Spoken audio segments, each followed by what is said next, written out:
Robschild, no investment advice. Welcome to the show where we view the financial markets using Benjamin Graham's investment philosophy, macro, technicals, and of course a touch of crystal ball gazing. Today is Friday, March 14th, 2025. Today's episode begins with our headline, Do the tariffs have teeth? Mr. Market holds his breath. Some market participants were expecting a further downside today and Friday. Instead, we got a bounce. There's still a heck of a battle for the market to look like it has legs or maybe getting more bullish here. But overall, this increased volatility does seem to involve this psychological battle between the administration talking about tariffs and the market saying, okay, do the tariffs have teeth? Are we doing this for real? Because if not, then, it's not going to be as worrisome regarding inflation. The cat is really out of the bag. If you watched my show a week or two ago, I brought this up before I heard anyone else talk about it besides Ira Epstein. I got this from his channel. He tried to hide it behind not really a paywall, but he couldn't let the cat out of the bag himself regarding this idea that the goal here is to lower rates. And the goal of the current government administration, and I'm not sharing any political beliefs here, just how these things affect markets. Anybody in politics, they want to spend money. They want to spend money on the things that they care about. And the current administration obviously wants to be able to spend more money on their goals, which includes, and whether you like it or not, immigration, tightening immigration, infrastructure, and to be honest, probably beefing up the military.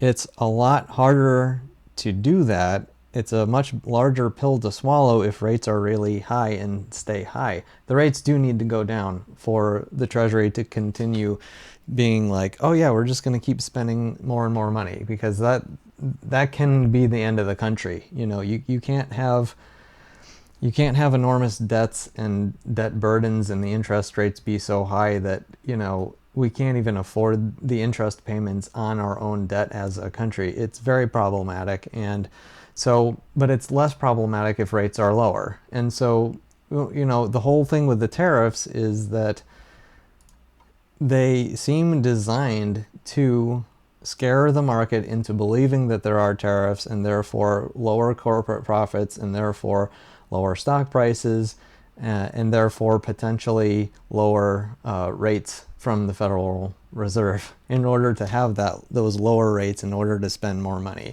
The cat's out of the bag on this one. Mr. Market seems highly aware of this at this point, and I think that's the driver of the game right now. Mr. Market really is begging the question and holding his breath and asking, do the tariffs have teeth? Next on today's agenda, consumer sentiment came out today at 57.9. This is a low reading. Market Watch had an article headline, Consumer Sentiment Falls to a 29-month low. Now, this is just the preliminary data, and so the Fred chart of the University of Michigan Consumer Sentiment chart, it doesn't include that number yet because it's a few months behind. It's this end of the graph here is for January. 57.9 is actually here, and as you can see from this chart, again, it's preliminary. Sorry about that. So it can be revised later, but the bigger point here is that it rarely gets this low. It's been in sort of an unusually low area for quite a while, and now this little red dot is where we are currently, previously only seen in the 2022 dip, and before that, briefly in around 2012, before that, the Great Financial Crisis, and before that, we haven't seen it since 1980. Now, I've complained to the people at Fred that their charts are all broken and they have the reset button that covers half the thing. They apparently don't care. This chart's just broken. If you scroll over it when you're on the website, you can see it go up and down. I scrolled over all of these recessions. The only other time since the 1950s that we got down to this level was actually in 1975. So since the 1950s, we've only seen this level that we're currently at. 1, 2, 3, 4, 5. This is the 6th time. Meaning that consumers are historically don't have good sentiment about the future of things. It's not a good sign for the price of stocks, and it's not a good sign for the US economy. Moving on to the community topics, I put up a poll and I'd like the community to help me out, and please vote on dragon names. There is a link to this poll in the description of the video and possibly embedded here if I can figure it out when I process this video. So far we have 12 votes, and I can't wait to give my friend a name. My steampunk dragon definitely needs a name. So make your vote count. Thank you for your vote. And as always, thank you for watching, subscribing, and supporting. I've been getting a lot of amazing support lately. I want to get to 1,000 subscribers. Please subscribe if you haven't. Still no major changes in the daily reminders since 2/11/25. Watch Macro Update 2/11/25 to hear me explain the daily reminders. Those daily reminders lead to understanding my crystal ball readings and the reasons why I am invested the way that I am. But watch Portfolio Update 2/11/25 to hear me explain these things in a separate video. Moving on to the charts, starting of course as always with the SPX, the S&P 500. I really generally don't like to use really any technical indicators, only because the rabbit hole can get really deep really fast and you can drive yourself nuts with it. But I am going to say that, you know, we're no longer, the RSI is no longer like totally oversold, and so this can actually give the market a little bit more of a bounce here. But overall, I'm going to say that these moving averages, the 20-day, 50-day, 100-day, and 200-day, and then down here is the 500-day, the blue one down here, these are curling over. The last time that we saw the 100-day, that's the orange line here, the last time we saw this one look like it was really curling over to the downside, or at least going flat, was maybe October of 2023. And when this is pointed down, and it will point down soon unless the market really snaps back fast.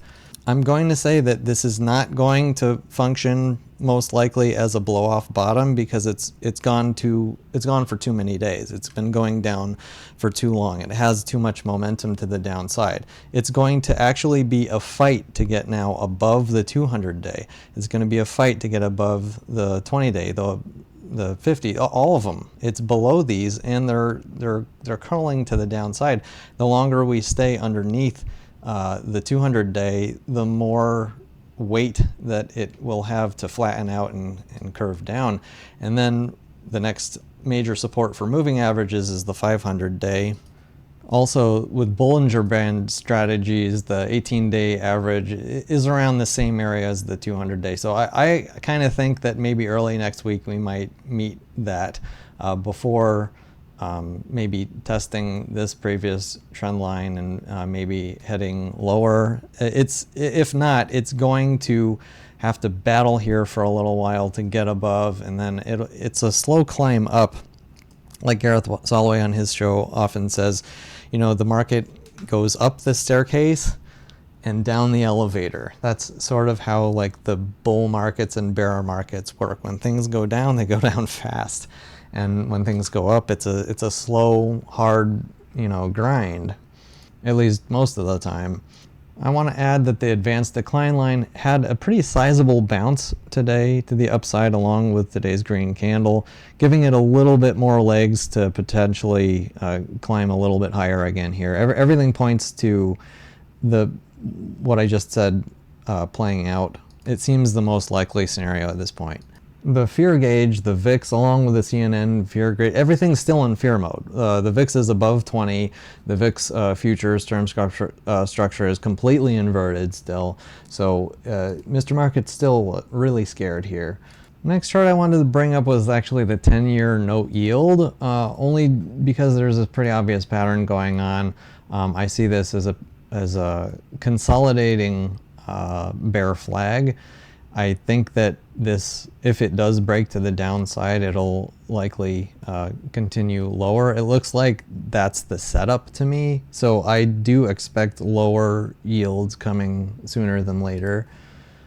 Bitcoin looking surprisingly strong is the way that I would describe it. And Bitcoin has sort of become a very good measure of like overall global liquidity. Yeah, and so it's not as scared as other markets here. I just find it interesting. I don't know what to think of it. While the past several days have been looking very bearish in stocks, this has diverged. We've actually been rising a little bit in Bitcoin. About 6% of my own portfolio is still in REMX, a rare earth and strategic metals fund that has been beaten down really badly since 2011 crash. We've never even seen anywhere close to those highs since 2011. There's still a lot of emotional damage, I think, in this industry. We got a nice pop today of 3.68% after consolidating sideways for a while. I don't know what to think of it. It's curious, though. We have very similar movement in the Brazilian ETF EWZ. I have about 10% of my portfolio exposed to Brazilian equities because, I'm a value guy. I like to buy things that seem excessively cheap, and this seems very, very excessively cheap to me. So, breaking out of this, pattern going up 4.19% today, well, it's good for my portfolio. Again, I'm not sure what to think of it. I'm sure it has something to do with tariffs. Similarly, in another emerging market, KWeb, sorry about all these lines, we had a breakout of a triangle, a diamond pattern here, which tells me that, hey, maybe it's time to get to that next leg higher. Remember the previous high that we had recently after the giant pop in September and October of 2024, getting up to 39. Is it possible we may be breaking out to higher levels? It would make sense since these companies are so incredibly undervalued. Again, they're still cheap to me if KWeb gets to the price of $50, but it's a more reasonable price, and that's when I'll probably exit. Next, junk bond credit spreads continuing to spread, and actually, according to the way this chart looks, accelerate to the upside. This gives legs and weight to the idea that the bears are gaining control. When credit spreads are spreading, if they're not spreading and Mr. Market's just being all crazy and the stock market's going down and credit markets are like, yeah, no, everything's fine, then, Mr. Market has more of a chance to recover. But when credit markets are spreading here, this is bearish sign. I've been talking a lot about it a lot. I only bring it up again because I think it's very important. The 10-year break-even inflation rate not going higher, trending lower. Today's reading being at 2.3% expected inflation priced into the TIPS versus 10-year note yield.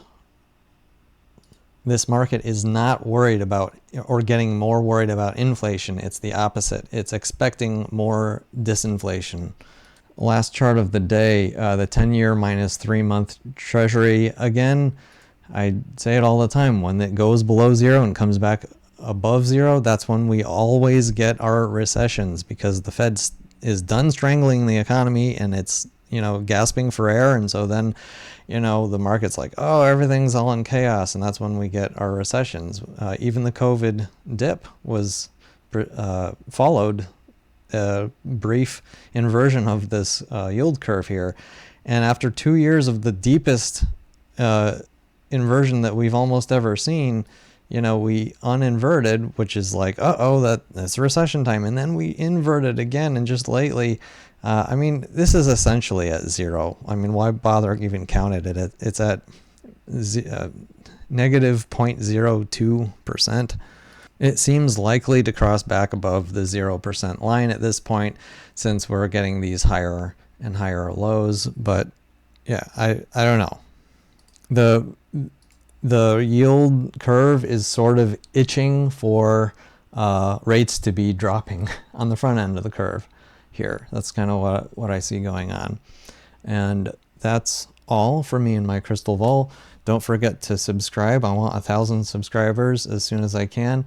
And please click the link below in the description, or potentially even in this video. I'm going to try to put a link on the screen thing to help me vote, help me decide how I want to name my new pet dragon. And that's it. That's all from me and my crystal ball. Hope you enjoyed. Thank you for watching, and see you next time. Robschild.